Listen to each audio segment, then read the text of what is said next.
माया और भ्रम, लंदन में दिया हुआ भाषण। माया शब्द प्रायः तुम सभी ने सुना होगा। इसका व्यवहार अशुद्ध रूप से साधारणतः भ्रम, भ्रांति अथवा इसी प्रकार के अर्थ में किया जाता है। किंतु मायावाद उन स्तंभों में से एक है जिन पर वेदांत की स्थापना हुई है, अतः उसका ठीक ठीक अर्थ समझ लेना आवश्यक है। मैं तुम लोगों से तनिक धैर्यपूर्वक सुनने की प्रार्थना करता हूं, क्योंकि मुझे भय है कि कहीं तुम माया के सिद्धांत को गलत न समझ बैठो। वैदिक साहित्य में माया की प्राचीनतम धारणा भ्रांति के अर्थ में ही देखी जाती है, किंतु उस समय यथार्थ मायावाद तत्व का उदय नहीं हुआ था। हम वेद में ऐसा वाक्य पाते हैं, इंद्र ने माया द्वारा नाना रूप धारण किए। यहां पर माया शब्द इंद्रजाल अथवा उसी प्रकार के अर्थ में प्रयुक्त हुआ है। वेद के अनेक स्थलों में माया शब्द इसी अर्थ में प्रयुक्त देखा जाता है। इसके बाद कुछ समय तक माया शब्द का प्रयोग एकदम लुप्त हो गया, किंतु इसी बीच उस शब्द द्वारा प्रतिपादित जो अर्थ या भाव था वो क्रमशः परिपुष्ट हो रहा था। बाद में हम देखते हैं कि एक प्रश्न उठाया गया है, हम जगत के इस रहस्य को क्यों नहीं जान पाते? और उसका जो उत्तर दिया गया है वो बड़ा ही अर्थ गंभीर है। हम सब थोती बकवास करते हैं, इंद्रिय सुख से ही संतुष्ट हैं और वासनाओं के पीछे दौड़ते रहते हैं, इसीलिए इस सत्य को हमने मानो कोहरे से ढक रखा है। यहां पर माया शब्द का प्रयोग बिल्कुल नहीं हुआ है, पर उससे यही भाव प्रकट होता है कि हमारी अज्ञता का कारण कुछ कोहरे जैसा है जो इस सत्य और हमारे बीच आ गया है। इसके बहुत समय बाद एक अपेक्षाकृत आधुनिक उपनिषद में माया शब्द पुनः दिख पड़ता है, पर इस बीच उसका रूप काफी बदल चुका है। उसके साथ कई नए अर्थ संयोजित हो गए हैं। नाना प्रकार के मतवादों का प्रचार हुआ, उनकी पुनरुक्ति हुई और अंत में माया विषयक धारणा ने एक स्थिर रूप प्राप्त कर लिया। हम श्वेताश्वतरोपनिषद में पढ़ते हैं, माया को ही प्रकृति समझो और माया के शासक को स्वयं ईश्वर जानो। महान शंकराचार्य के पूर्ववर्ती दार्शकों ने इस माया शब्द का विभिन्न अर्थों में प्रयोग किया है। बौद्धों ने भी मायावाद का उपयोग किया है, किंतु बौद्धों के हाथ ये बहुत कुछ विज्ञानवाद, आइडियलिज्म में परिणत हो गया था और अब माया शब्द को साधारणतः यही अर्थ दिया जाता है। हिंदू जब कहते हैं कि संसार माया है, तो साधारण मनुष्य की यह धारणा होती है कि संसार एक भ्रम है। इस प्रकार की व्याख्या का कुछ आधार है, क्योंकि बौद्ध दार्शनिकों की एक श्रेणी के दार्शनिक बाह्य जगत के अस्तित्व में विश्वास नहीं करते थे, किंतु वेदांत में माया का जो अंतिम विकसित रूप है वो ना तो विज्ञानवाद है, न यथार्थवाद यानी रियलिज्म, और न किसी प्रकार का सिद्धांत ही। वो तो तथ्यों का सहज वर्णन मात्र है। हम क्या हैं और अपने चारों ओर हम क्या देखते हैं। मैं तुमसे पहले ही कह चुका हूं कि जिन पुरुषों से वेद निकले उनके मन मूल तत्वों के अनुसरण तथा खोज में ही लगे हुए थे। इन तत्वों के ब्यौरों के अनुशीलन के लिए मानो उन्हें समय ही नहीं मिला और उन्होंने प्रतीक्षा भी नहीं की। वो तो वस्तुओं के अंतःस्थल में पहुंचने के लिए व्यग्र थे। इस जगत के परे कोई वस्तु मानो उन्हें पुकार रही थी। वे मानो और अधिक प्रतीक्षा नहीं कर सकते थे। उपनिषदों में यत्र तत्र आज जिन्हें हम आधुनिक विज्ञान कहते हैं, उन विषयों के ब्यौरों का प्रतिपादन बहुधा बड़ा भ्रमात्मक मिलता है, पर तो भी उनके मूल सिद्धांत बिल्कुल सही हैं। उदाहरण के लिए आधुनिक विज्ञान का ईथर अर्थात आकाश विषयक नवीन सिद्धांत उपनिषदों में आधुनिक वैज्ञानिकों के ईथर सिद्धांत की अपेक्षा अधिक विकसित रूप में विद्यमान है, किंतु वो बस मूल सिद्धांत तक ही सीमित रहा। इस आकाश तत्व के कार्य की व्याख्या करने में उन्होंने अनेक भूलें की। वो सर्वव्यापी प्राण तत्व, जगत के समस्त जीवन, जिसकी विविध अभिव्यक्ति मात्र है, वेदों में ब्राह्मण भाग में पाया जाता है। संहिता के एक लंबे मंत्र में समस्त जीवनी शक्ति के विकासक प्राण की प्रशंसा की गई है। शायद तुम लोगों में से कुछ को यह जानकर आनंद हो कि इस पृथ्वी पर जीवन की उत्पत्ति के संबंध में कुछ आधुनिक यूरोपीय वैज्ञानिकों के जो सिद्धांत हैं, बहुत कुछ वैसे ही सिद्धांत वैदिक दर्शन में भी पाए जाते हैं। तुम सभी निश्चित जानते हो कि जीवन अन्य ग्रहों से संक्रमित होकर पृथ्वी पर आता है। इस प्रकार का एक मत प्रचलित है। कतिपय वैदिक दार्शनिकों का यह निश्चित मत है कि जीवन इस प्रकार चंद्रलोक से पृथ्वी पर आ जाता है। मूल तत्वों के संबंध में हम देखते हैं कि वैदिक विचारक व्यापक और सामान्यकृत सिद्धांतों की व्याख्या करने में अतिशय साहसी और आश्चर्यजनक निर्भीक थे। बाह्य जगत से इस विश्व के रहस्य का समाधान उन्हें यथासंभव संतोषजनक मिला। मौलिक सिद्धांतों के असफल हो जाने के कारण आधुनिक विज्ञान का सविस्तार कार्य भी प्रश्न के समाधान को एक पग आगे नहीं बढ़ा सका। जब प्राचीन काल में आकाश तत्व विश्व रहस्य का भेद खोलने में समर्थ नहीं हुआ, तब उसका सविस्तार अनुशीलन भी हमें सत्य की ओर कोई अधिक अग्रसर नहीं करा सका। यदि यह सर्वव्यापी प्राण तत्व विश्व रहस्य का भेद खोलने में असमर्थ रहा हो, तो उसका विस्तृत अनुशीलन निरर्थक है, क्योंकि ब्यौरे मौलिक तत्व के संबंध में कोई परिवर्तन नहीं कर सकते। मेरे कहने का तात्पर्य यह है कि तत्वानुशीलन में हिंदू दार्शनिक आधुनिक विद्वानों की भांति ही एवं कभी कभी उनसे भी अधिक साहसी थे। उन्होंने अनेक भव्यतम सिद्धांतों का आविष्कार किया और कुछ अब भी परिकल्पनाओं के रूप में ही विद्यमान हैं, जिन्हें वर्तमान विज्ञान अभी तक परिकल्पना के रूप में ही प्राप्त नहीं कर सका है। उदाहरण के लिए, वे केवल आकाश तत्व पर पहुंचकर ही नहीं रुक गए, बल्कि और आगे बढ़कर मन को भी एक सूक्ष्मतर आकाश के रूप में वर्गीकृत किया। फिर उसके भी परे उन्होंने और भी अधिक सूक्ष्म आकाश की प्राप्ति की। पर वो भी समाधान नहीं था, उससे समस्या का समाधान नहीं हुआ। बाह्य जगत के बारे में जितना भी ज्ञान क्यों न हो जाए, पर उससे रहस्य का भेद नहीं खुल सकता। किंतु वैज्ञानिक कहता है, अरे हमने अभी ही तो कुछ जानना शुरू किया है, जरा कुछ हजार वर्ष ठहरो, देखेंगे हमें समाधान मिल जाएगा। किंतु वेदांतवादी ने तो निसंदिग्ध रूप से मन की समीपता को प्रमाणित कर दिया है। अतएव वो उत्तर देता है, नहीं, सीमा से बाहर जाने की मन की शक्ति नहीं। मन देश, काल और निमित्त की चार दीवारी के बाहर नहीं जा सकता।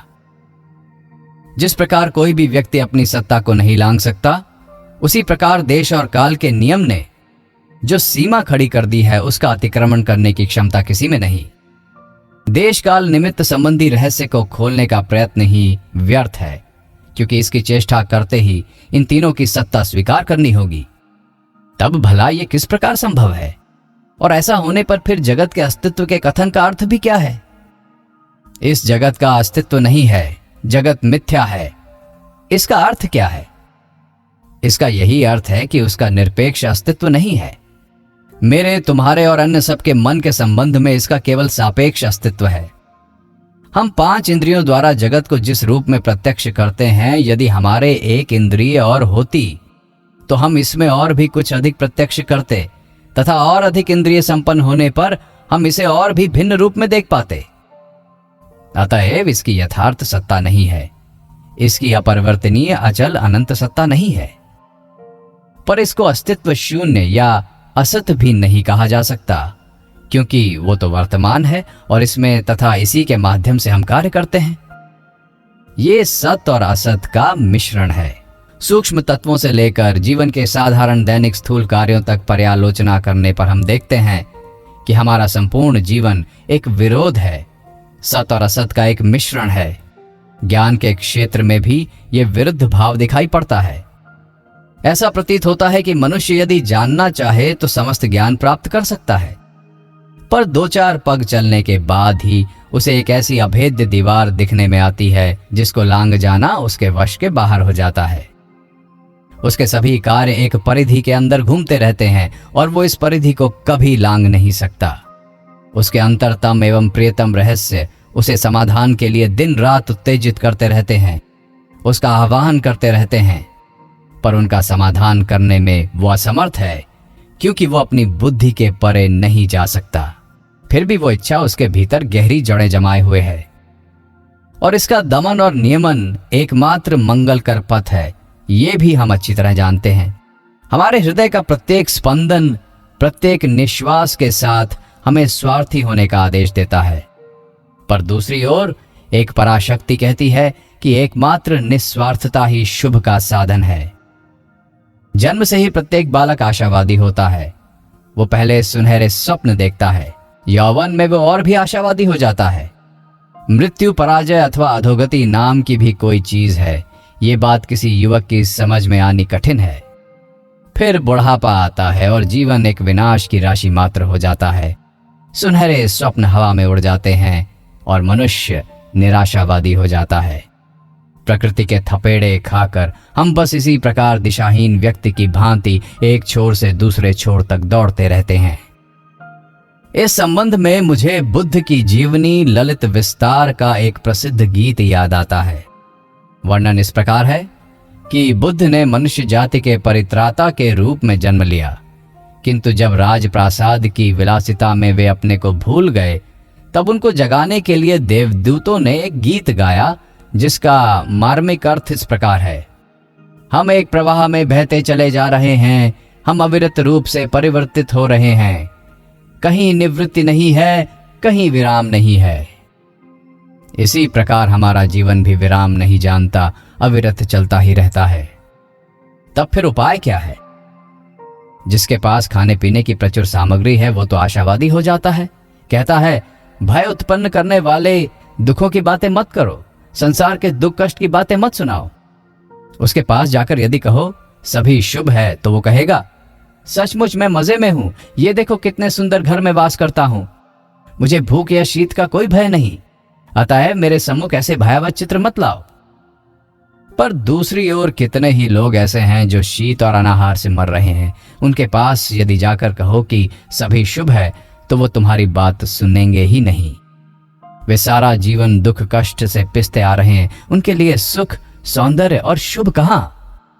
वे तो कहेंगे नहीं, मैं ये सब विश्वास नहीं करता, जीवन में केवल रोना है, केवल दुख है। बस हम इसी प्रकार आशावाद से निराशावाद में झूलते रहते हैं। इसके बाद मृत्यु रूपी भयावह तथ्य आता है। सारा संसार मृत्यु की ओर चला जा रहा है, सभी मरते हैं।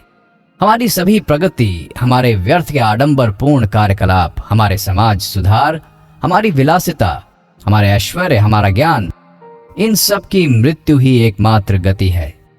इससे अधिक निश्चित बात और कुछ नहीं। नगर पर नगर बनते हैं और नष्ट हो जाते हैं, साम्राज्य पर साम्राज्य उठते हैं और पतन के गर्त में समा जाते हैं। ग्रह आदि चूर चूर होकर विभिन्न ग्रहों की वायु के झोंकों से इधर उधर बिखरे जा रहे हैं। इसी प्रकार अनादिकाल से चलता आ रहा है। इस सब का आखिर लक्ष्य क्या है? मृत्यु। मृत्यु ही सबका लक्ष्य है। वो जीवन का लक्ष्य है, सौंदर्य का लक्ष्य है, ऐश्वर्य का लक्ष्य है, शक्ति का लक्ष्य है, और तो और धर्म का भी लक्ष्य है। साधु और पापी दोनों मरते हैं, राजा और भिक्षुक दोनों मरते हैं, सभी मृत्यु को प्राप्त होते हैं। फिर भी जीवन के प्रति यह प्रबल आसक्ति विद्यमान है। हम क्यों इस जीवन से आसक्त हैं? क्यों हम इसका परित्याग नहीं कर पाते? ये हम नहीं जानते, और यही माया है। माता बड़े यत्न से संतान का लालन पालन करती है। उसका सारा मन प्राण, सारा जीवन मानो उसी बच्चे में केंद्रित रहता है। बालक बड़ा हुआ, युवावस्था को प्राप्त हुआ और शायद दुश्चरित एवं पशुवत होकर प्रतिदिन अपनी माता को मारने पीटने लगा, किंतु माता फिर भी पुत्र से चिपकी रहती है। जब उसकी विचार शक्ति जागृत होती है तब वो उसे अपने स्नेह के आवरण में ढक लेती है, किंतु वो नहीं जानती कि यह स्नेह नहीं है। एक अज्ञात शक्ति ने उसके स्नायुओं पर अधिकार कर रखा है, वो इसे दूर नहीं कर सकती। वो कितनी ही चेष्टा क्यों न करे, इस बंधन को तोड़ नहीं सकती, और यही माया है। हम सभी कल्पित सुवर्ण लोम यानी गोल्डन फ्लीस की खोज में दौड़ते रहते हैं। सभी सोचते हैं कि वो हमें ही मिलेगा, किंतु उनमें से कितने मनुष्य इस संसार में जीवित हैं? प्रत्येक विचारशील व्यक्ति देखता है कि इस सुवर्ण लोम गोल्डन फ्लीस को प्राप्त करने की उसकी 2 करोड़ में से अधिक संभावना नहीं है। तथापि प्रत्येक मनुष्य उसके लिए कठोर संघर्ष करता है। बस यही माया है। इस संसार में मृत्यु रात दिन गर्व से मस्तक ऊंचा उठाए घूम रही है, पर साथ ही हम सोचते हैं कि हम सदा जीवित रहेंगे। किसी समय राजा युधिष्ठिर से यह प्रश्न पूछा गया था, इस पृथ्वी पर सबसे आश्चर्य की बात क्या है? राजा ने उत्तर दिया, हमारे चारों ओर प्रतिदिन लोग मर रहे हैं, फिर भी जो जीवित हैं वे समझते हैं कि वे कभी मरेंगे नहीं। बस यही माया है। हमारी बुद्धि में, हमारे ज्ञान में। यही क्यों हमारे जीवन की प्रत्येक घटना में ये प्रचंड विरुद्ध भाव दिखाई पड़ते हैं। सुख दुख का पीछा करता है और दुख सुख का। एक सुधारक उठता है और किसी राष्ट्र के दोषों को दूर करना चाहता है, पर इसके पहले कि वे दोष दूर हों, 1000 नए दोष दूसरे स्थान में उत्पन्न हो जाते हैं। ये बस एक ढहते हुए पुराने मकान के समान है। तुम उस मकान के एक भाग की मरम्मत करते हो तो उसका कोई दूसरा भाग ढह जाता है। भारत में हमारे समाज सुधारक जीवन भर जबरन वैधव्य धारण रूपी दोष के विरुद्ध आवाज उठाते हैं और उसे दूर करने का प्रयत्न करते हैं। तो पश्चिमी देशों में विवाह ना होना ही सबसे बड़ा दोष है। एक और अविवाहिताओं की सहायता करो, वे कष्ट भोगते हैं। दूसरी ओर विधवाओं की सहायता करो, वे कष्ट भोगते हैं। ये तो बस पुरानी गठिया की बीमारी की तरह है। उसे सिर से भगाओ तो कमर में आ जाती है, कमर से भगाओ तो पैरों में उतर आती है। सुधारक उठते हैं और शिक्षा देते हैं कि विद्या, धन, संस्कृति कुछ इन्हें गिनों के हाथों ही नहीं रहनी चाहिए, और वे इनको सर्वसाधारण तक पहुंचा देने का भरसक प्रयत्न करते हैं। हो सकता है इससे कुछ अधिक लोग सुखी हो जाएं, पर जैसे जैसे ज्ञानानुशीलता बढ़ती जाती है वैसे वैसे शारीरिक सुख भी कम होने लगता है। सुख का ज्ञान अपने साथ ही दुख का ज्ञान भी लाता है। तब फिर हम किस मार्ग का अवलंबन करें? हम लोग जो कुछ थोड़ा सा सुख भोगते हैं, दूसरे स्थान में उससे उतने ही परिमाण में दुख भी उत्पन्न होता है। बस यही नियम है, सब वस्तुओं पर यही नियम लागू होता है। जो युवक हैं, जिनका खून अभी गर्म है, वे इस बात को शायद स्पष्ट रूप से समझ ना पाएं, पर जिन्होंने धूप में बाल पकाए हैं, अपने जीवन की आंधी और तूफान के दिन देखे हैं, वे इसे सहज ही समझ लेंगे। और यही माया है। दिन रात ये बातें घट रही हैं, पर इनका ठीक ठीक समाधान करना असंभव है। ऐसा भला क्यों होता है? इस प्रश्न का उत्तर पाना संभव नहीं, क्योंकि प्रश्न ही तर्कसंगत नहीं है। जो बात घट रही है उसमें न कैसे है न क्यों, हम बस इतना ही जानते हैं कि वो है और हमारा उसमें कोई हाथ नहीं। यहां तक कि उसकी धारणा करना, अपने मन में उसका ठीक ठीक चित्र खींचना भी हमारी शक्ति के बाहर है। तब भला हम उसे कैसे सुलझाएं? अतः इस संसार की गति के तथ्यात्मक वर्णन का नाम माया है। साधारणतः लोग ये बात सुनकर भयभीत हो जाते हैं। हमें साहसी होना पड़ेगा। घटनाओं पर पर्दा डालना रोग का प्रतिकार नहीं है। कुत्तों से पीछे किए जाने पर जिस प्रकार खरगोश अपने मुंह को टांगों में छिपाकर अपने को सुरक्षित समझ बैठता है, उसी प्रकार हम लोग भी आशावादी होकर ठीक उस खरगोश के समान आचरण करते हैं। ये तो कोई उपाय नहीं है। दूसरी ओर सांसारिक जीवन की प्रचुरता, सुख और स्वच्छंदता भोगने वाले इस मायावाद के संबंध में बड़ी आपत्तियां उठाते हैं। इस देश इंग्लैंड में निराशावादी होना बहुत कठिन है। सभी मुझसे कहते हैं, संसार का कार्य कितने सुंदर रूप से चल रहा है, संसार कितना उन्नतिशील है, किंतु उनका अपना जीवन ही उनका संसार है। पुराने प्रश्न उठते हैं, ईसाई धर्म ही एकमात्र धर्म है, क्यों? इसीलिए कि ईसाई धर्म को मानने वाले सभी राष्ट्र समृद्धशाली हैं। पर इस प्रकार की युक्ति से तो यह सिद्धांत स्वयं ही भ्रामक सिद्ध होता है, क्योंकि अन्य राष्ट्रों का दुर्भाग्य ही तो ईसाई धर्मावलंबी राष्ट्रों की समृद्धि का कारण है। और एक का सौभाग्य बिना दूसरों का खून चूसे नहीं बनता। यदि सारी पृथ्वी ही ईसाई धर्म को मानने लग जाए, तब तो भक्ष्य स्वरूप कोई अईसाई राष्ट्र न रहने के कारण ईसाई राष्ट्र स्वयं दरिद्र हो जाएगा। अतः ये युक्ति अपना ही खंडन कर लेती है। पशु उद्भिज पर जीवित रहते हैं, मनुष्य पशुओं पर, और सबसे खराब बात तो यह है कि मनुष्य एक दूसरे पर भी जीवित रहते हैं, बलवान दुर्बल पर। बस ऐसा ही सर्वत्र हो रहा है और यही माया है। इसका समाधान तुम क्या करते हो? हम प्रतिदिन नई नई युक्तियां सुनते हैं। कोई कोई कहते हैं कि अंत में सब शुभ होगा। मान लो कि हमने ये बात स्वीकार कर ली, तो अब प्रश्न ये है कि शुभ की साधना का क्या केवल पैशाचिक उपाय ही है? पैशाचिक रीति को छोड़कर क्या शुभ द्वारा शुभ नहीं हो सकता? वर्तमान मनुष्यों के वंशज सुखी होंगे, किंतु इस समय इस भीषण दुख कष्ट का होना क्यों जरूरी है? इसका समाधान नहीं है, यही माया है। फिर हम बहुधा सुनते हैं कि विकास की यह विशेषता है कि वो क्रमशः अशुभ को दूर करता जाएगा और संसार से अशुभ के इस प्रकार क्रमशः दूर हो जाने पर अंत में केवल शुभ ही शुभ रह जाएगा। ये बात सुनने में तो बड़ी अच्छी लगती है। इस संसार में जिनके पास किसी बात का अभाव नहीं, जिन्हें रोज एड़ी चोटी का पसीना एक नहीं करना पड़ता, जिन्हें क्रम विकास की चक्की में पिसना नहीं पड़ता, उन लोगों के दंभ को इस प्रकार के सिद्धांत बढ़ा सकते हैं और उनके लिए ये सिद्धांत सचमुच अत्यंत हितकर और शांतिप्रद हैं। साधारण जनता दुख कष्ट भोगे, उससे उनका क्या? वे सब मर भी जाएं, उसके लिए वे क्यों छटपटाएं? ठीक है, पर यह युक्ति आदि से अंत तक भ्रमपूर्ण है।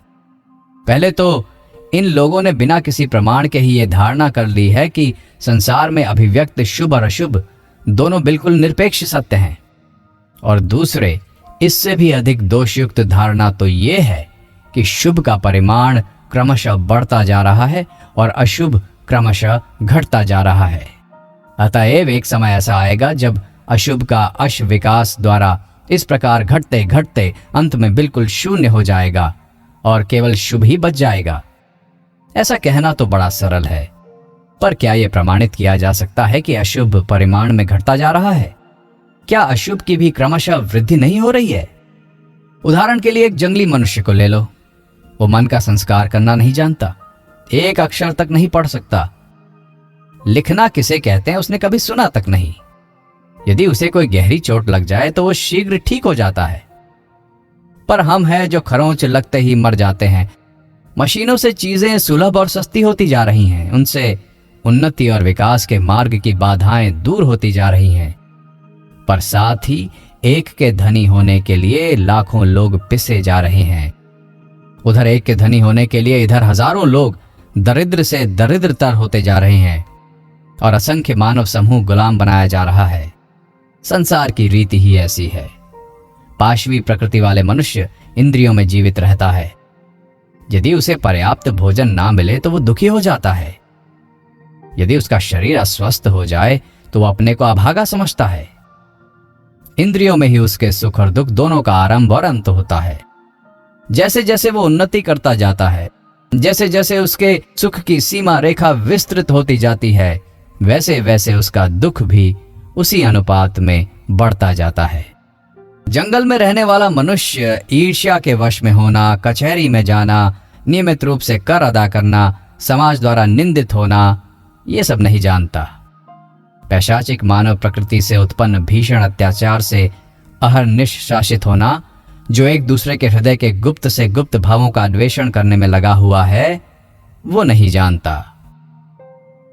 वो नहीं जानता कि असार ज्ञान से संपन्न गर्वीला मानव किस प्रकार अन्य किसी पशु की अपेक्षा सहस्त्र गुणा पैशाचिक स्वभाव वाला हो जाता है। बस इसी प्रकार हम ज्यों-ज्यों इंद्रिय परायणता से ऊपर उठते जाते हैं, त्यों-त्यों हमारे सुख अनुभव करने की शक्ति बढ़ती जाती है और उसके साथ साथ ही दुख अनुभव करने की शक्ति भी बढ़ती रहती है। नाड़ियां और भी सूक्ष्म होकर अधिक यंत्रणा के अनुभव में समर्थ हो जाती हैं। सभी समाजों में हम देखते हैं कि एक साधारण मूर्ख मनुष्य तिरस्कृत होने पर उतना दुखी नहीं होता, पर पिटे जाने पर अवश्य दुखी हो जाता है। किंतु सभ्य पुरुष एक साधारण सी बात भी सहन नहीं कर सकता। उसकी नाड़ियां इतनी सूक्ष्म हो गई हैं। उसकी सुख प्रवणता बढ़ जाने के कारण उसका दुख भी बढ़ गया है। इससे तो दार्शनिकों के क्रम विकासवाद की कोई पुष्टि नहीं होती। हम अपनी सुखी होने की शक्ति को जितना ही बढ़ाते हैं, हमारे दुख भोग की शक्ति भी उसी परिमाण में बढ़ जाती है। और मैं तो इस प्रकार सोचने का इच्छुक हूं कि हमारी सुखी होने की शक्ति यदि गणितीय क्रम अरिथमेटिकल प्रोग्रेशन के नियम से बढ़ती है, तो दुखी होने की शक्ति ज्यामितीय क्रम ज्योमेट्रिकल प्रोग्रेशन के नियम से बढ़ेगी। जंगली मनुष्य समाज के संबंध में अधिक नहीं जानता, किंतु हम उन्नतिशील लोग जानते हैं कि हम जितने ही उन्नत होंगे, हमारे सुख और दुख की वीथियां और भी अधिक बढ़ती जाएंगी। और यही माया है। इस प्रकार हम देखते हैं कि माया संसार की व्याख्या करने के निमित्त कोई सिद्धांत नहीं है। वो संसार की वस्तु स्थिति का वर्णन मात्र है। विरोध ही हमारे अस्तित्व का आधार है। सर्वत्र इन्हीं प्रचंड विरोधों के माध्यम से हमें जाना होगा। जहां शुभ है वहीं अशुभ भी है, और जहां अशुभ है वहीं अवश्य कुछ शुभ भी होगा। जहां जीवन है वहीं मृत्यु छाया की भांति उसका अनुसरण कर रही है। जो हंस रहा है उसी को रोना पड़ेगा, और जो रो रहा है वो भी हंसेगा। इस वस्तु स्थिति का प्रतिकार नहीं हो सकता। हम भले ही ऐसे स्थान की कल्पना करें जहां केवल शुभ रहेगा, अशुभ नहीं, जहां हम केवल हंसेंगे रोएंगे नहीं, पर वस्तु स्थिति के स्वभाव से इस प्रकार होना असंभव है, क्योंकि शर्त समान रूप से सर्वत्र विद्यमान है। जहां हमें हंसाने की शक्ति विद्यमान है वहीं फिर रुलाने की भी शक्ति निहित है। जहां सुख उत्पन्न करने वाली शक्ति विद्यमान है, दुख देने वाली शक्ति भी वहीं छुपी हुई है। अतएव वेदांत दर्शन आशावादी भी नहीं है और निराशावादी भी नहीं। वो तो दोनों ही वादों का प्रचार करता है। सारी घटनाएं जिस रूप में होती हैं वो उन्हें बस उसी रूप में ग्रहण करता है। उसके मतानुसार यह संसार शुभ और अशुभ, सुख और दुख का मिश्रण है। एक को बढ़ाओ तो दूसरा भी साथ साथ अनिवार्य रूप से बढ़ेगा। केवल सुख का संसार अथवा केवल दुख का संसार हो नहीं सकता। इस प्रकार की धारणा ही स्वतः विरोधी है। किंतु इस प्रकार का मत व्यक्त करके और इस विश्लेषण के द्वारा वेदांत ने इस महान रहस्य का भेद किया है कि शुभ और अशुभ ये दो एकदम विभिन्न पृथक सत्ताएं नहीं हैं। इस संसार में ऐसी कोई भी वस्तु नहीं जिसे केवल शुभ और शुभ या केवल अशुभ और अशुभ कहा जा सके। एक ही घटना जो आज शुभजनक मालूम पड़ती है कल अशुभजनक मालूम पड़ सकती है। एक ही वस्तु जो एक व्यक्ति को दुख करती है दूसरे को सुखी बना सकती है। जो अग्नि बच्चे को जला देती है वही भूख से मरते व्यक्ति के लिए स्वादिष्ट खाना भी पका सकती है। जिस स्नायु मंडल के द्वारा दुख का संवेदन हमारे अंदर पहुंचता है, सुख का संवेदन भी उसी के द्वारा भीतर जाता है। अशुभ को दूर करना चाहो तो साथ ही तुम्हें शुभ को भी दूर करना होगा। इसके अतिरिक्त और कोई उपाय नहीं है। मृत्यु को दूर करने के लिए जीवन को भी दूर करना पड़ेगा। मृत्युहीन जीवन और दुखहीन सुख, ये बातें परस्पर विरोधी हैं। इनमें कोई भी अकेला प्राप्त नहीं किया जा सकता, क्योंकि इनमें से प्रत्येक एक ही वस्तु की विभिन्न अभिव्यक्ति है। कल जो शुभप्रद लगता है आज वो वैसा नहीं लगता। जब हम बीते जीवन पर नजर डालते हैं और भिन्न भिन्न समय के अपने आदर्शों की आलोचना करते हैं तो इस बात की सत्यता हमें तुरंत दिख पड़ती है। एक समय था जब शक्तिशाली घोड़ों के जोड़ों को हाँकना ही मेरा आदर्श था। अब वैसी भावना नहीं होती। बचपन में सोचता था कि यदि मैं अमुक मिठाई बना सकूं तो मैं पूर्ण सुखी होऊंगा। बाद में मैं सोचता था स्त्री पुत्र और अपर्याप्त धन होने से मैं सुखी हो जाऊंगा। अब लड़कपन की ये सब निरर्थक बातें सोचकर हंसी आती है।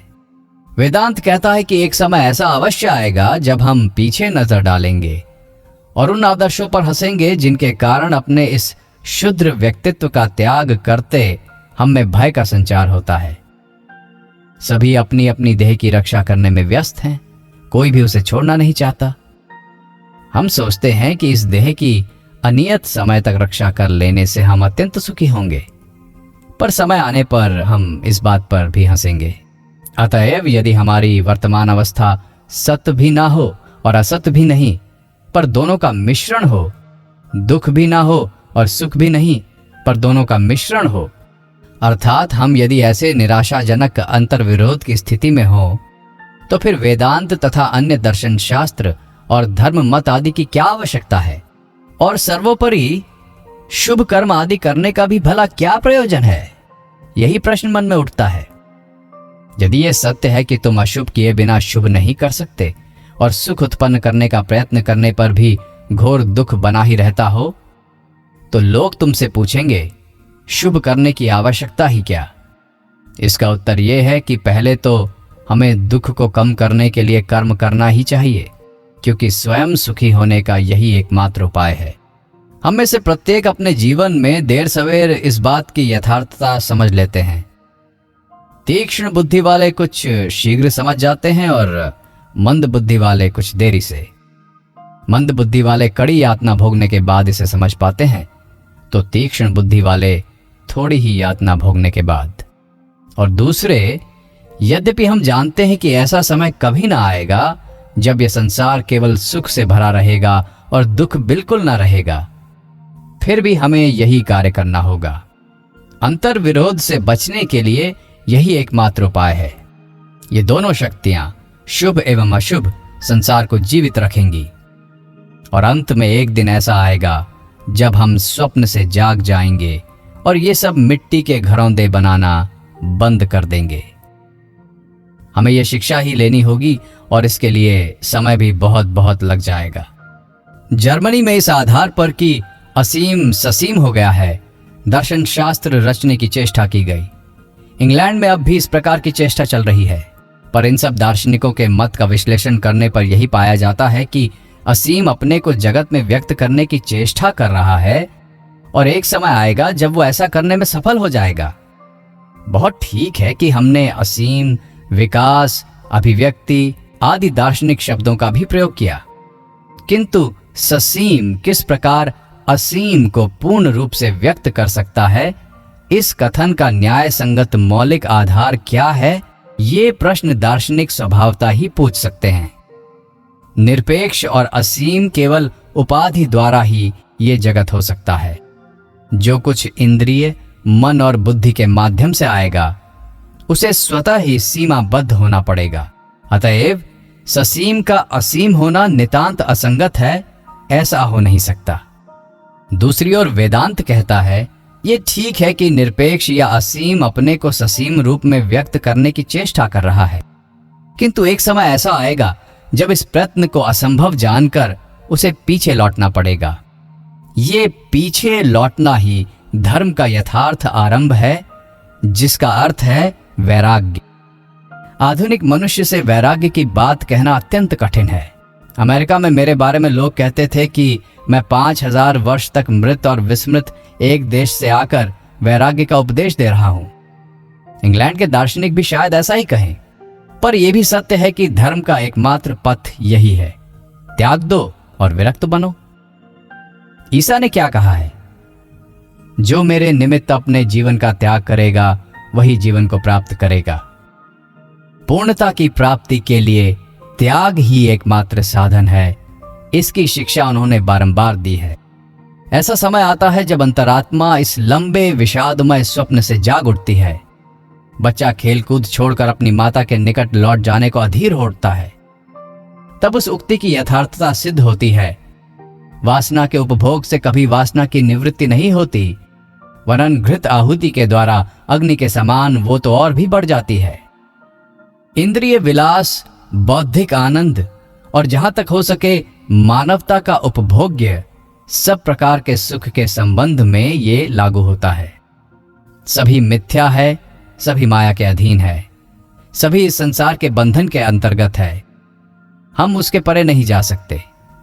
हम उसके अंदर भले ही अनंत काल तक दौड़ते फिरे, पर उसका अंत नहीं पा सकते। और जब कभी हम थोड़ा सा सुख प्राप्त करने का प्रयत्न करते हैं, तभी दुख का ढेर हमारे सिर पर आ गिरता है। कितनी भयानक अवस्था है ये। जब मैं इस पर विचार करता हूं तो मैं निसंदिग्ध रूप से यह अनुभव करता हूं कि ये मायावाद, ये कथन कि सब कुछ माया है, इसकी एकमात्र ठीक ठीक व्याख्या है। इस संसार में कितना दुख है।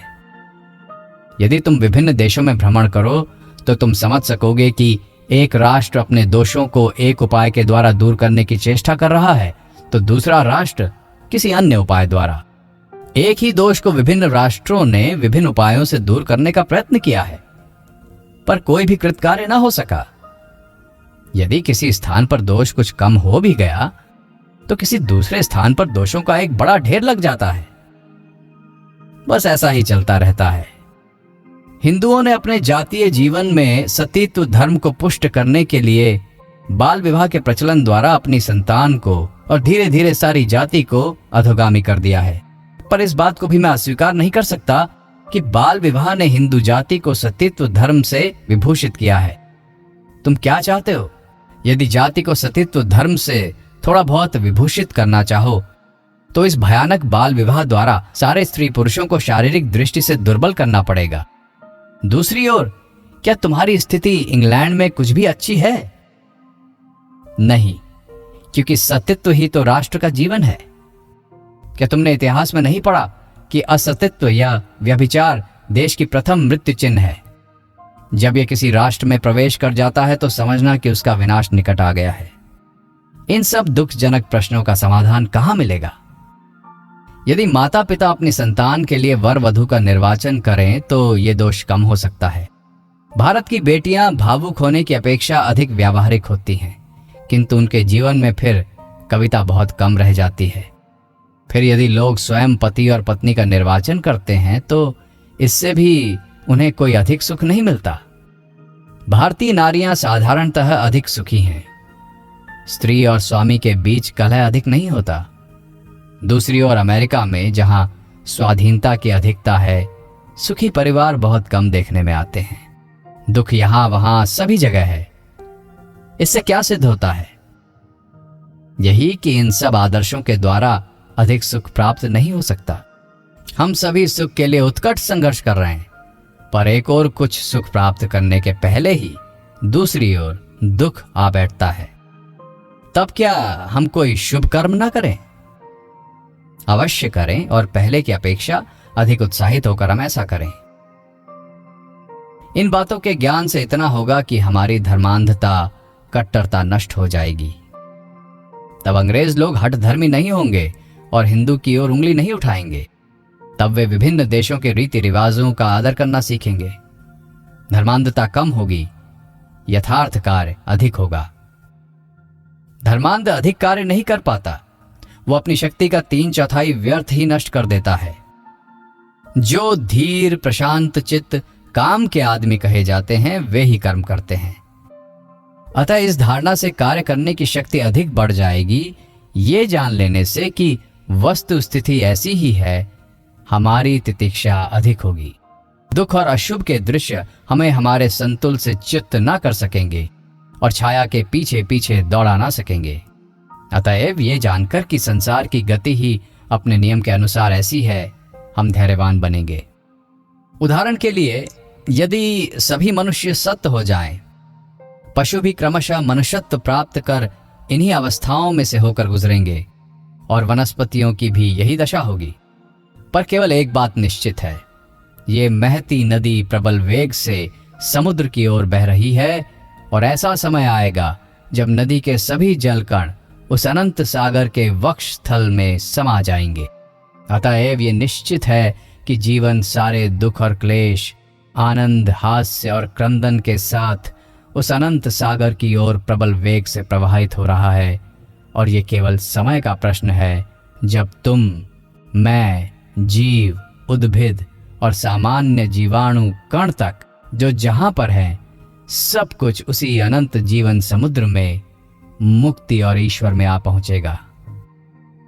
मैं एक बार फिर से कहता हूं कि वेदांत का दृष्टिकोण ना तो आशावादी है और ना निराशावादी ही। वो ऐसा नहीं कहता कि संसार केवल शुभ ही शुभ है अथवा केवल अशुभ ही अशुभ। वो कहता है कि हमारे शुभ और अशुभ दोनों का मूल्य बराबर है। ये दोनों इसी प्रकार हिल मिलकर रहते हैं। संसार ऐसा ही है, ये समझकर तुम धैर्यपूर्वक कर्म करो। पर क्यों हम कर्म करें?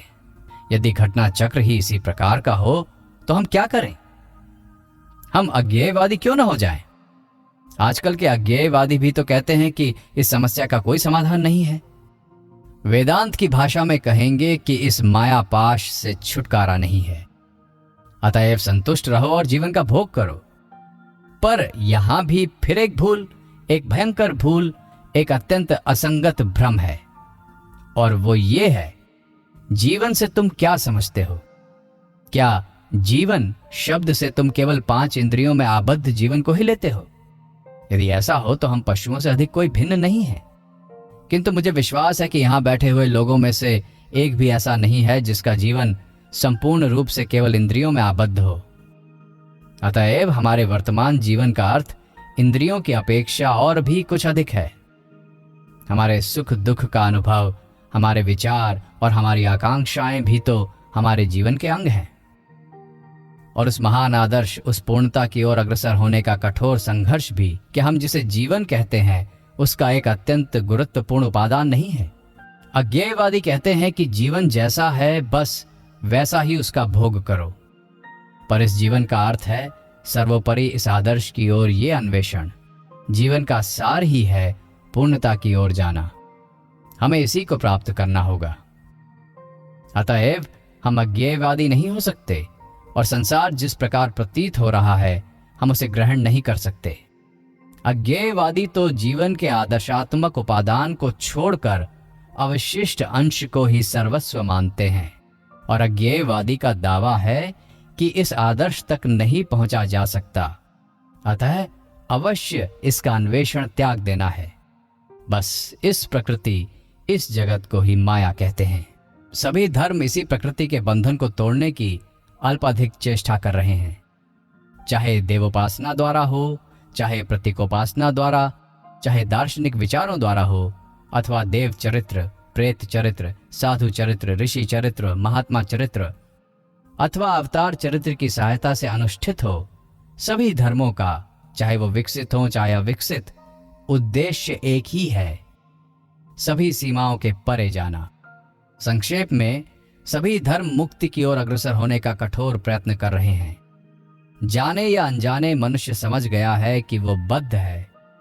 वो जो कुछ होने की इच्छा करता है सो नहीं है।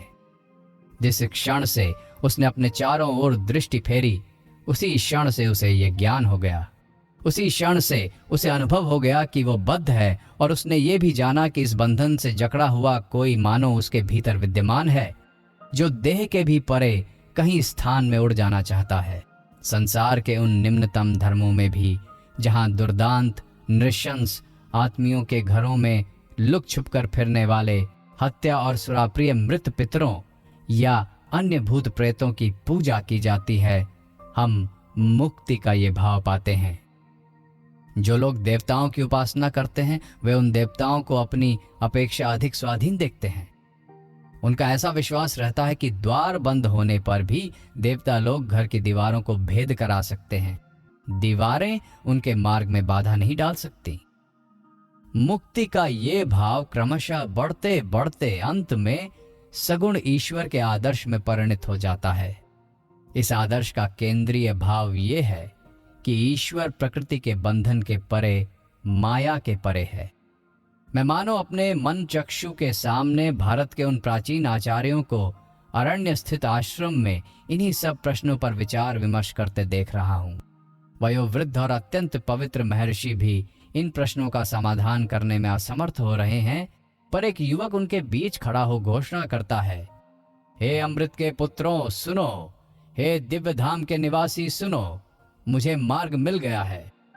जो अंधकार या ज्ञान के परे है, उसे जान लेने पर हम मृत्यु के परे जा सकते हैं। ये माया हमें चारों ओर से घेरे हुए है और वो अति भयंकर है। फिर भी हमें माया में से होकर ही कार्य करना पड़ता है। जो कहता है संसार को पूर्ण शुभमय हो जाने दो, तब मैं कार्य करूंगा और आनंद भोगूंगा, तो उसकी बात उसी व्यक्ति की तरह है जो गंगा तट पर बैठकर कहता है कि जब इसका सारा पानी समुद्र में जाएगा तब मैं इसके पार जाऊंगा। दोनों बातें असंभव हैं। रास्ता माया के साथ नहीं है, वो तो माया के विरुद्ध है। ये बात भी हमें जान लेनी होगी। हम प्रकृति के सहायक होकर नहीं जन्मे हैं, वरन हम तो प्रकृति के प्रतियोगी होकर जन्मे हैं। हम बांधने वाले होकर भी स्वयं बंधे जा रहे हैं। ये मकान कहां से आया? प्रकृति ने तो दिया नहीं। प्रकृति कहती है जाओ जंगल में जाकर बसो। मनुष्य कहता है नहीं, मैं मकान बनाऊंगा और प्रकृति के साथ लड़ूंगा, और वो ऐसा कर भी रहा है। मानव जाति का इतिहास तथा कथित प्राकृतिक नियमों के साथ लगातार संग्राम का इतिहास है, और अंत में मनुष्य ही प्रकृति पर विजय प्राप्त करता है। अंतर जगत में आकर देखो, वहां भी यही युद्ध चल रहा है। पशु मानव और आध्यात्मिक मानव का, प्रकाश और अंधकार का ये संग्राम निरंतर जारी है, और मानव यहां भी विजयी होता है। मुक्ति की प्राप्ति के लिए प्रकृति के बंधन को चीरकर मनुष्य अपने गंतव्य मार्ग को प्राप्त कर लेता है। हमने अभी तक देखा कि वेदांती दार्शनिकों ने इस माया के परे ऐसी किसी वस्तु को जान लिया है जो माया से बद्ध नहीं है, और यदि हम उसके पास पहुंच सके तो हम भी माया से बंध नहीं जाएंगे। किसी न किसी रूप में यह भाव सभी धर्मों की सामान्य संपत्ति है, किंतु वेदांत के मत में यह धर्म का केवल प्रारंभ है, अंत नहीं। जो विश्व की सृष्टि तथा पालन करने वाले हैं, जो मायाधिष्ठित हैं, जिन्हें माया या प्रकृति का कर्ता कहा जाता है, उन सगुण ईश्वर का ज्ञान ही वेदांत का अंत नहीं है, केवल आदि है। यह ज्ञान क्रमशः बढ़ता जाता है और अंत में वेदांती देखता है कि जिसे वो बाहर खड़ा हुआ समझता था वो उसके अंदर ही है, और वो स्वयं वस्तुतः वही है। जिसने अपने को सीमा के कारण बद्ध समझ रखा है, वो वास्तव में वही मुक्त स्वरूप है।